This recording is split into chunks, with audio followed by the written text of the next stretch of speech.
This is a special edition of K2 News on your side. Multnomah County's 90-day fentanyl emergency is now over after city, county, and state officials declared the emergency back in February.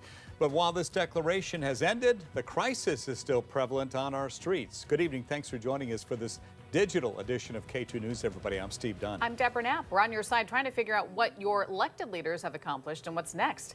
K2 Shelby Slaughter joins us live from Southeast Portland. So Shelby, could we see another declaration in our future? Well, Deb, anything is possible. I spoke with one commissioner who says she still has a lot of questions about what exactly was accomplished.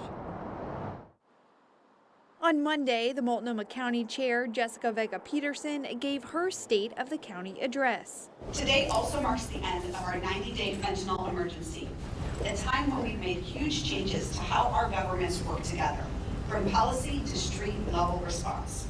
She highlighted the work the board has done so far this year, but did not give specific examples on how they addressed the fentanyl crisis. Like the rest of us, our community has long suffered without enough treatment options for mental health and substance use disorders. County Commissioner Sharon Myron tells K2 there's still a lot of ambiguity on her end on what was accomplished in the 90 days. I actually asked so many questions about this when this was first being brought forward. I didn't understand it then, why the 90 days, what was supposed to come of the emergency declaration, and I still don't understand what is to come of it. In the beginning, the county said the goal of the declaration was to help each level of government coordinate their response and come up with recommendations. According to Vega-Peterson, in the next 2 years, the county also plans to house and shelter 2,700 more people, add an additional 1,000 shelter beds, and increase the number of adults leaving shelter for permanent housing by at least 15%. Now, the county chair and other city officials will be hosting a press conference on Friday. We'll, of course, be in attendance asking what's next. Reporting live in Portland, I'm Shelby Slaughter, K2 News. Shelby, thank you. Steel Bridge in downtown Portland is back open after being closed for several hours early today because of a train derailment. The Union Pacific freight train derailed on the east end of the bridge shortly after 6 a.m. Portland Fire told us this morning 6 cars were involved. 2 cars were fully derailed. Union Pacific says all the train cars that derailed were empty.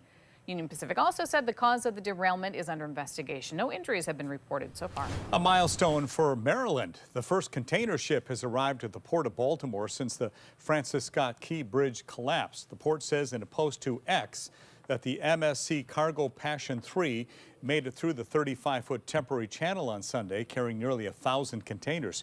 Ships have been unable to get in and out of that port for more than a month now.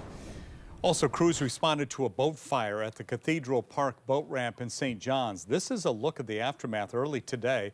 Investigators say the 16-foot sailboat was tied to the dock while on fire. No known injuries, and fire crews say all the people associated with the boat left the scene. It's unclear what sparked that fire. Keep our utility bills within the prices that people can afford. Developing news, Pacific Power wants to increase electricity rates by more than 21% for the average residential customer. Tomorrow's your chance to weigh in on the proposed rate increase. K2's Allison Gutlieber is at the live desk and with how to make your voice heard, rather. So, Allison, the event will be held virtually. Yes, Deb. Tomorrow night at 6 p.m., the Oregon Public Utility Commission will be holding a virtual event via Zoom. This will give you the ability to comment directly to the commissioners on the possible rate increase. According to Pacific Power, the proposal to increase rates stems from factors such as wildfire management, infrastructure investments, investments in low-cost renewable energy, and costs of capital to finance utility operations. Pacific Power, who has lower rates compared to other large companies on the West Coast, says the average customer would see an increase of $29.47 per month. For customers, it matters what you're used to and how things change. Things changing quickly. It's if you're living paycheck to paycheck, it's not how does your bill compare to somebody in California. It's how does your bill compare to what you're used to in your last paycheck. In a statement to K2, Pacific Corp Vice President Matt McVie says they will continue to seek new ways to reduce impacts to customer bills while making critical investments in the West's energy grid. After Tuesday's public comment event, the rate proposal process continues throughout the year with data requests, discovery, and more testimony. If you cannot make tomorrow's Pacific Power public comment meeting, you can still write in or call in until June 14th. And for the PGE customers, that public comment meeting will take place in May. At the live desk, Allison Gottlieb, K2 News. Weather Window, presented by the National Weather Desk. Cleanup continues here in Oklahoma, as well as Iowa and Nebraska, following the weekend's destructive tornado outbreak. The threat of more severe weather returns tomorrow. A much more tranquil scene this morning along South Carolina's coast, and the Navy's Blue Angels buzz a beach near Pensacola, Florida, as precise and breathtaking as ever. Want to see your weather photos and videos on TV? Click Chime In on this station's website to share. Let's take a live look outside now from our Unico U.S. Bancorp Tower cam. We see some blue skies, lots of clouds out there, though, and Deb Knapp is wondering where her warm weather is. You're going to have to wait a few more days. I don't think I'm the only one. You're not You're the not only alone. one. Trust me, the email is piling up. We are going to see some changes, but again, more cool and wet days are ahead, at least for the next few days, folks. Possible thunderstorms, they're back in the forecast again tomorrow on Tuesday. And the snow levels, I know, it's the end of April, going into May. They're as low as 2,500 feet late tonight, early tomorrow morning. It's well below past elevation out there. Those are our weather headlines. And again, as you can see, still seeing some scattered showers. Heavier stuff there is off to the east of us, up around Estacada, moving off towards the Sandy area. Got a little shower just right out here between I-5 and I-205 in parts of southeast Portland out there. Very light stuff at the moment. Rainfall totals vary a whole heck of a lot because of this very showery nature going on. So here you have Vancouver at 19/10 of an inch. Almost a half of an inch up in Kelso, 1800ths for PDX. There's a half of an inch of rain last 24 hours in Tillamook and 4/10 up in Astoria. Now, there's a live camera you can see on the ocean beaches. In its Spanish Head in Lincoln City, we have, again, mostly cloudy skies here, 50 degrees the current temperature. Downtown Portland up on top of Unico U.S. Bancorp Tower, also mostly cloudy skies, 54 at this time. And winds are light out of the northwest now at about 3 miles an hour. All right, so here's what's going on in the mountain passes. Again, we've got bare and wet pavement here at Highway 26 Government Camp, but notice the new snow on the side of the road. Heading up into Santiam Junction, more of the same, bare and wet pavement, but new snow on the side of the road, and as temperatures this evening drop down below freezing, we will see some accumulating snow on Highway 26, on US 20. Same story here at Willamette Pass. You can see here, picking up some snow as well, begin to fall, and 30 degrees the current temperature there. Now, highs today, 55 up in Vancouver, 58 today for the Dalles, but look at this, 51 this afternoon for LeGrand, 56 here in Portland, and 52 on the coast at Newport. So again, tropical low pressure out here, continuing with plenty of showers overnight tonight. Another system right here drops on. It's going to be for tomorrow on Tuesday. We'll see rain in the morning, becoming showery in the afternoon, and a chance again of seeing some afternoon thunder showers. Here's a timeline for all that. There's that next system tomorrow morning, rolls on in. Again, snow in the Cascades, moves on through. We transition to showers tomorrow afternoon, some of them rather heavy at times, thunder, lightning, perhaps some small hail. Heading in towards Wednesday, some morning clouds, then dry for most of the day on Wednesday. Temperatures here getting up into the 60s. Should stay that way, maybe some showers moving into early on Thursday before high pressure rebounds. By the time we get in towards late Thursday and Friday for perhaps another dry day on Friday. Now, the rainfall totals for you over the next 24 hours, actually all the way now through Wednesday, anywhere from 1/4 of an inch to upwards of 4/10 of an inch of rain across northwestern Oregon. All right, so your forecast tomorrow for the coast. Partly sunny skies, showers and afternoon thunder showers are possible. 54 for your high temperature in Tillamook. Moving now into the valley, showers there, perhaps even seeing some afternoon thunder showers as well. How about up into the Cascades and the Gorge? More snow showers above 2,500 feet, more rain showers at lower elevations.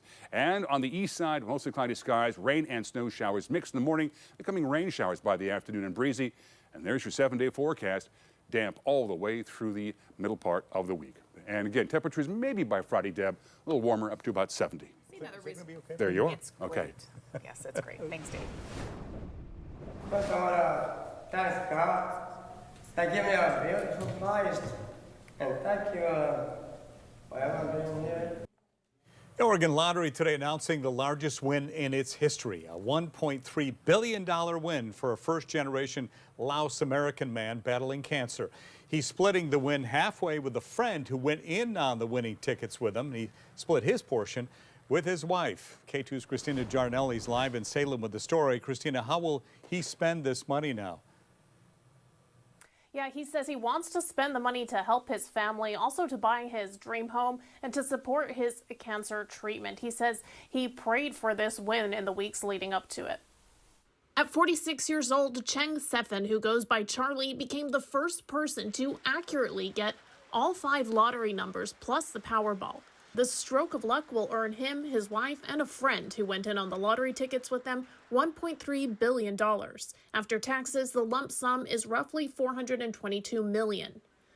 I've been battled with cancer for 8 years now. Currently, I'm still having chemotherapy. Charlie says he prayed for this win. I pray for blessing. My prayer will answer. And my life has been changed. Now I can rest my family and find a good doctor for myself. He says he's not ready to leave his young kids yet and will continue to fight. I feel like I gotta win it, I gotta win it. But I didn't think I gotta win this big. The winnings will be split 50-50 with his friend Liza Chow. Charlie and his wife Dwapen Sefen will also be splitting his earnings. He says the first move will be to buy his dream home in Oregon. His secret to winning? He prayed over this sheet of paper with the lottery numbers on it. And then I put that piece of paper under the pedal sheet, and then I slept with it for 2 weeks, and then win it. Now, the 3 winners chose to take out a lump sum instead of an annuity. When asked if he was worried about security, Charlie said he believes that God will continue to keep him and his family safe. Live in Salem, Cristina Giardinelli, K2 News. Christina, thank you. Oregon State Hospital may lose eligibility to receive federal funding for services after being placed on immediate jeopardy status. The status was made by the Centers for Medicare and Medicaid Services, or CMS. Surveyors were on site and noted emergency response equipment was located in more than one room in the admissions area. CMS was on site because OSH reported a patient death shortly after arrival. Although not related to the equipment, CMS identified it as a potential future safety risk. A warning from the Centers for Disease Control and Prevention over a bizarre procedure. The CDC has documented its first cases of HIV transmitted through cosmetic needles. An investigation from 2018 through 2023 at an unlicensed New Mexico medical spa showed an apparent reuse of disposable materials that were only intended for one use.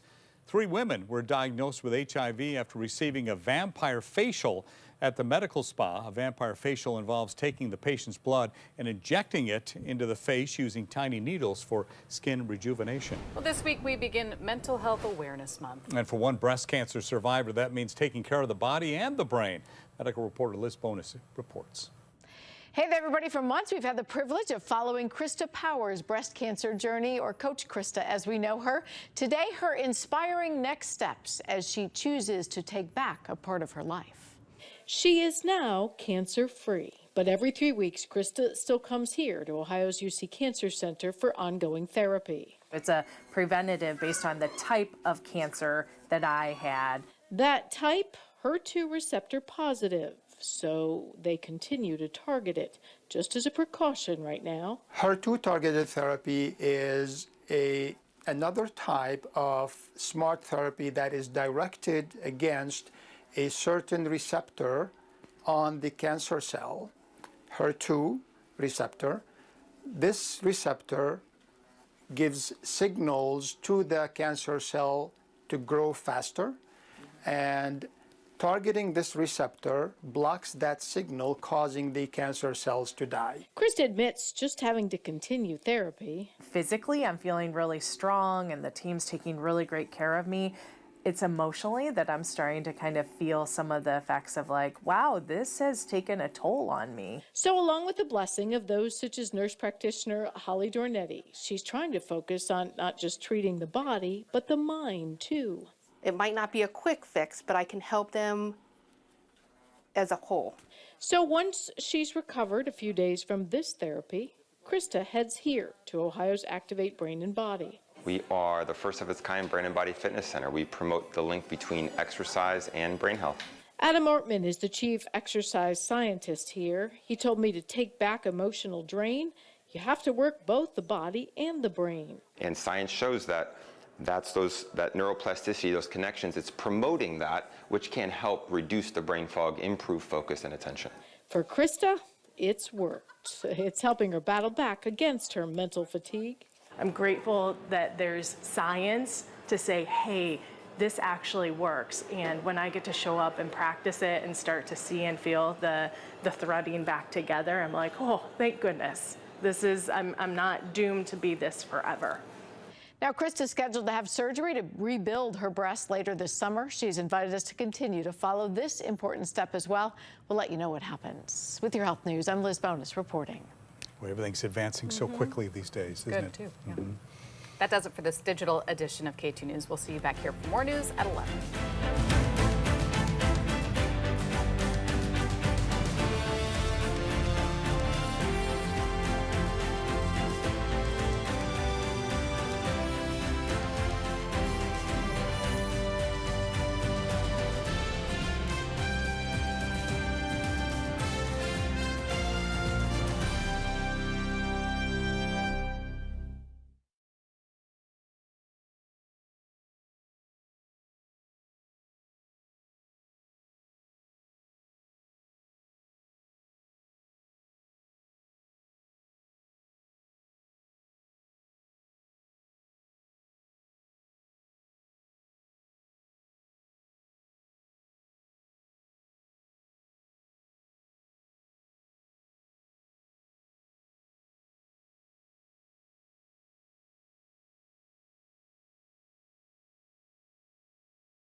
Are you ready?